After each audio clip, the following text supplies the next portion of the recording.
Are there any constituency statements by honourable members? I call the member for Gellibrand. Thank you, Acting Deputy Speaker. I'd like to start by congratulating the member for Bradfield on his work on this important issue. I too am rising to speak on the issue of men's violence against women in our community. Since the last time I spoke on this issue in this place, hundreds of women have experienced physical or sexual assault from partners or former partners. Most heartbreakingly, we've also seen more deaths from family violence, potentially including the alleged murder of a woman in Taree this week by a partner in breach of an AVO.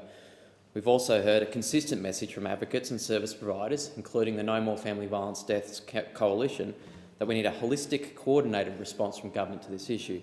We need to see our legal services, housing services, health services, child protection services, police, justice and our courts being given the resourcing and coordination support to ensure that every part of our government is working together to ensure women in our community are safe.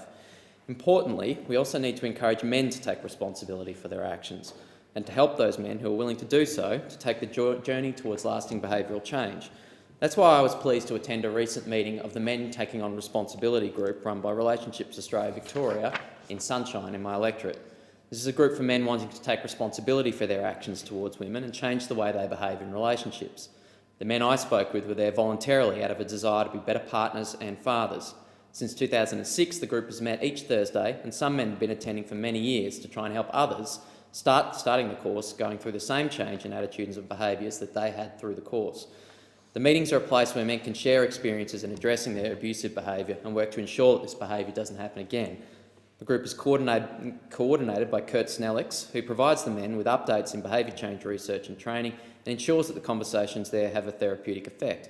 It's important to recognise that these sessions are not talk fests. They're very confronting for the men involved.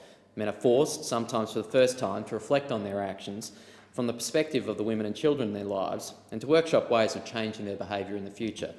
I felt the emotional intensity of this process in my visit firsthand. Men from the program have been vocal about the changes that the program have helped them to make in their lives.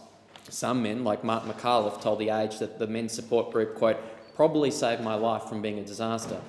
Unfortunately, funding uncertainty has put the future of this group and others like it in doubt. The loss of groups like this and the enormous value that they can have to women and children and of the women and children of the men who benefit from them would be significant.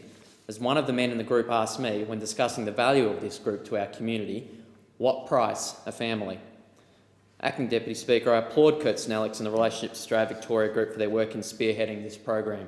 I also want to honour the men participating in this group. The biggest battle in fighting family violence is changing men's attitudes and behaviours. This group is an important front in this battle, and I admire the men who are there, both for taking responsibility for their own actions and working to help other men in our community do so too.